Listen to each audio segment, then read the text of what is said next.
Olá, estudantes, bem-vindos a mais uma aula de História. Sou Jorge do Wellington, seu professor.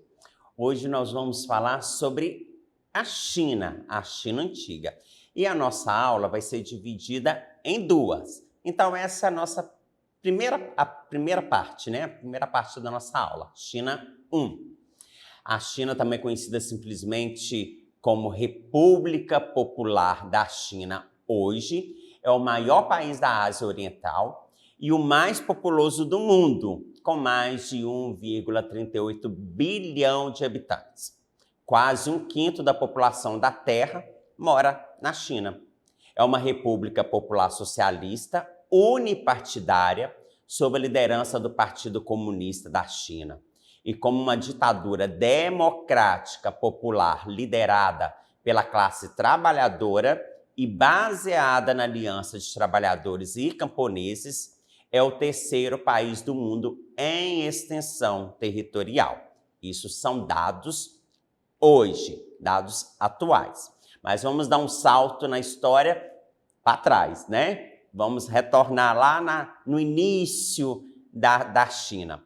Essa aula, como eu disse, será dividida em duas partes para podermos compreender melhor a história milenar dos chineses, o início da civilização até as dinastias.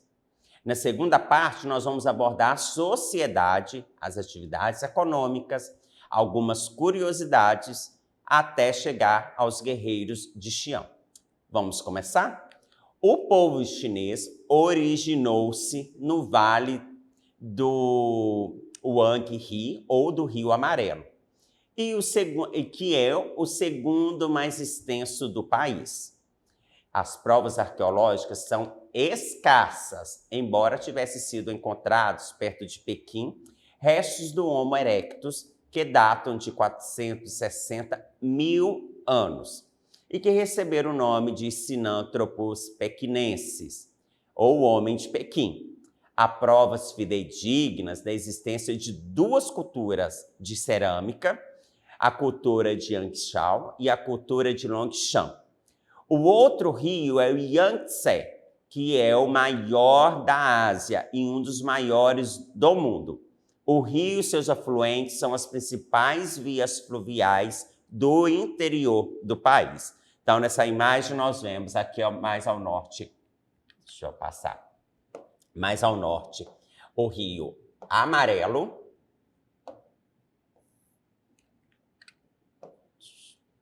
pegar a caneta aqui, selecionar a caneta, pronto. O Rio Amarelo e mais ao sul o Rio Yangtze. Então esse rio, ele serve como via marítima, fluvial para o interior do estado chinês, do país. E aqui nós temos a imagem do Homem de Pequim, do fóssil do Homem de Pequim. Então a civilização chinesa, ela deu início aqui às margens do rio, como todas as civilizações antigas. Elas vão começar às margens dos rios. Primeiro, porque as margens dos rios vão dar alimento para os primeiros habitantes, vão proporcionar agricultura com as cheias dos rios. Isso nós vamos ver em todas as civilizações antigas, egípcia, mesopotâmica e até mesmo regiões aqui da América, né? Da América do Sul, povos que nós já estudamos. Então, sempre às margens dos rios, porque eles vão precisar de água para matar a sede e também com as cheias dos rios, quando os rios retornam para a sua calha, o seu curso normal. O lodo que é deixado, né, aquele barro, serve como insumo, adubo para as plantações.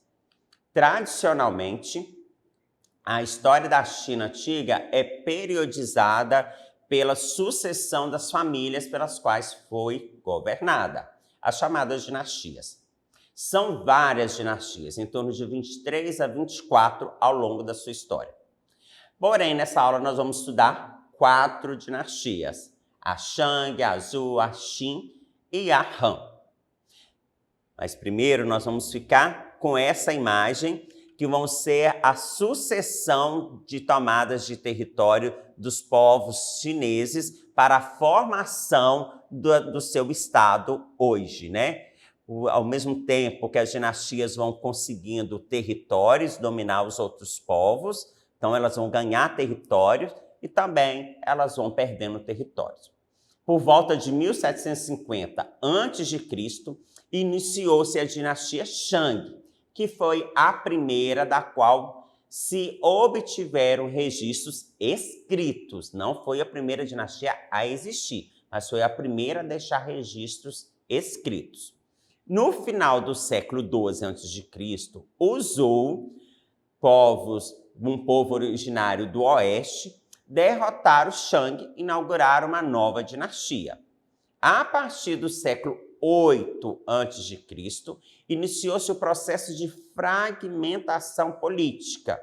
Gradualmente, os governantes Zhou perderam poder por causa dessa fragmentação, enquanto os donos de terras tornaram-se cada vez mais fortes e passaram a exercer forte influência em seus domínios, formando centenas de pequenos reinos. Por volta de 220 a.C., esse período chegou ao fim, com a vitória de Qin Shi Huang, do reino de Qin ou Qin. Ele anexou os territórios dos outros reinos e proclamou-se imperador dos chineses. Daí vem o nome China, que deriva-se de Qin ou Qin. Após a morte de Qin Shi Huang, uma nova dinastia se estabeleceu em 2006 a.C. e expandiu o território.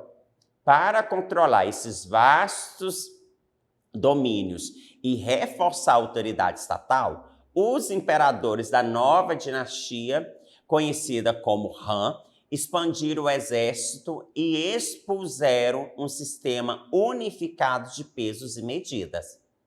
Foi durante esse período que estabeleceu a Rota da Seda, a principal via comercial entre a China e o Ocidente. A ampliação dos contatos comerciais contribuiu para o desenvolvimento cultural da China e para o surgimento de uma nobreza urbana mercantil, porque eram mercadores, comerciantes que chegavam a comercializar até mesmo com a Europa. Aqui nós já vamos entrar com a primeira dinastia, a Shang, e nós vamos analisar os feitos dessas dinastias uma por uma. Nessa dinastia houve uma série de capitais, das quais a mais importante era Zhengzhou, a capital durante o período inicial e intermediário desta dinastia. Ela tinha uma muralha com cerca de 6,4 quilômetros de comprimento e 10 metros de altura que protegia um grande povoado. Os edifícios e muralha usavam as técnicas de terra calcada, ou seja, terra batida, para dar sustentação e firmeza. As casas e oficinas ali descobertas indicam que a sociedade Shang era incrivelmente organizada, governada rigidamente e socialmente estratificada, ou seja, cada um compunha a sua classe social e não saía dela. Os governantes Shang faziam um importante papel cerimonial, mas também se ocupavam da administração do Estado e eram servidos por funcionários com funções especializadas. Eram apoiados por vários clãs aristocráticos, com os quais tinham relações de parentesco ou de matrimônio. A aristocracia dedicava-se às artes militares e lutava com carros puxados a cavalos. Grande era a tecnologia que eles usavam desde aquela época. Então, era um povo bem à frente do seu tempo. Eles já tinham, eles inventaram, já tinham esse sistema de cavalo, rodas, do arado. Então, nós vamos ver que eles, por causa do comércio, da Rota da Seda, com a cultura com os outros povos, perdão, eles também utilizavam técnicas de conhecimento de entrepostos comerciais, de contatos com as outras culturas, né? A próxima dinastia, a Zhou ou Shu, foi a dinastia com maior duração em toda a história chinesa. E a tecnologia da Era do Ferro foi introduzida na China neste período. Na tradição chinesa, os líderes de Zhou expulsaram a família Shang e legitimaram seu domínio invocando o mandato do céu, que é uma noção segundo a qual o rei ou filho do céu governava por direito divino. A doutrina explicava e justificava o fim da dinastia Shang, a dinastia anterior, ao mesmo tempo que dava suporte e legitimidade aos governantes atuais e futuros governantes. Possuindo o mesmo idioma e uma cultura similar à do Shang, os primeiros reis Zhou, através da conquista e colonização, gradualmente estenderam a cultura chinesa pelas terras bárbaras das planícies centrais, então crescendo assim o seu império. O período Zhou é usualmente descrito como feudal, pois a descentralização desse sistema, né, unificado, do sistema central do Shu se assemelhava ao sistema medieval lá da Europa. A organização do território era feita com base em estados subordinados, que eram governados por homens eleitos pelo rei, e geralmente conselheiros e generais de confiança, e por seus herdeiros. Os estados pagavam tributos à capital, ao rei, onde o filho do céu, que é o rei, como monarca absoluto, governava toda a região. Também deviam fornecer soldados em tempos de guerra. E, no entanto, toda essa organização existiu de fato apenas durante o período Zhou ocidental, após o qual perdeu sua relevância com o declínio do poder real diante dos estados ascendentes. Então, essa foi toda a fronteira governada, a região governada pelo Zhou, que foi a dinastia que sucedeu os Shang. A próxima vai ser a dinastia Qin, fundada pelo primeiro imperador da China, que é um imperador que vai ter um domínio maior. E este imperador teve uma importância crucial porque ele realizou a unificação da China, que até então era dividida entre reinos, que muitas vezes guerreavam uns com os outros. Ele promoveu a paz interna e um governo centralizado mais eficiente. Ao consolidar os seus domínios, o rei assumiu o título de Shi Huangdi, onde Shi significa primeiro e Huangdi, imperador. Então, o primeiro imperador.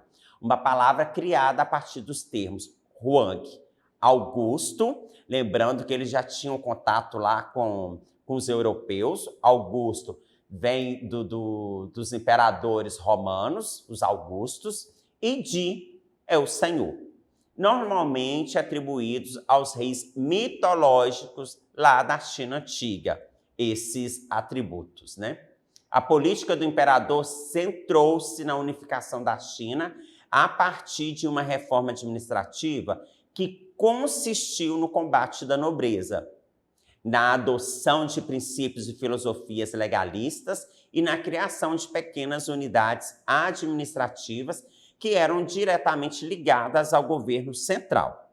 O imperador também proibiu o porte privado de armas, deslocou famílias e castigou seus opositores com penas cruéis. Alguns foram enterrados vivos, outros sofreram mutilações e outros ainda foram condenados a trabalhos forçados. Durante seu governo, o imperador mandou construir palácios, estradas e fortificações, como os primeiros trechos da famosa muralha da China. Um vasto exército de soldados de terracota, enterrado na tumba do primeiro imperador, encontrado recentemente por arqueólogos, é um outro exemplo dos empreendimentos grandiosos operados durante o governo de Zheng. Acredita-se que tenha sido colocado lá na crença de que defenderia o imperador em uma outra vida. O primeiro imperador também chegou a visitar seus domínios completos e, ao final da vida, mandou uma delegação de soldados para o mar na busca da terra mística de Penglai, em busca do segredo da imortalidade. Essa dinastia se caracterizou por tentar comprar aliados vizinhos através de presentes como tecidos de seda, espelhos de bronze, perfumes, joias e etc. Nesta época, os chineses se consideravam o centro do mundo, chegando a chamar o seu país de Império do Meio, pois está cercado de outras terras, de outras civilizações. Tendo sido precedido pela dinastia Qin e seguida por 3 reinos da China, a dinastia Han foi governada pela família conhecida como Clã de Liu. O reino da dinastia Han, com seus 400 anos de duração, é considerado geralmente um dos grandes períodos da história da China. Até hoje, a maioria étnica da China ainda diz ser descendente dos Han. Durante a dinastia Han, a China transformou-se oficialmente num estado confucionista e progrediu em questões internas, como a agricultura, o artesanato e o comércio floresceram. A população chegou a 55 milhões de habitantes. O império estendeu a sua influência política, cultural e o território sobre a Coreia, a Mongólia e o Vietnã. A Ásia Central, antes de finalmente desmoronar sobre as combinações de pressões internas e externas. O longo período do governo dos Han possibilitou a formação de uma nação chinesa. Os dialetos foram unificados e ocorreu a miscigenação dos diversos grupos étnicos que viviam na região. Vamos dar uma olhada aqui no período dos Hans, né? O território que eles alcançaram. Então, os chineses chamavam essa terra de meio, deixa eu voltar aqui, chamava essa terra de meio, por acreditar que eles eram o centro do mundo e em volta deles tinham várias nações, várias civilizações, ao norte os mongóis, ao norte o Vietnã, e assim sucessivamente. Então, eles acreditavam neste poder. E foi nessa época que surgiu Confúcio, né? Com as suas ideias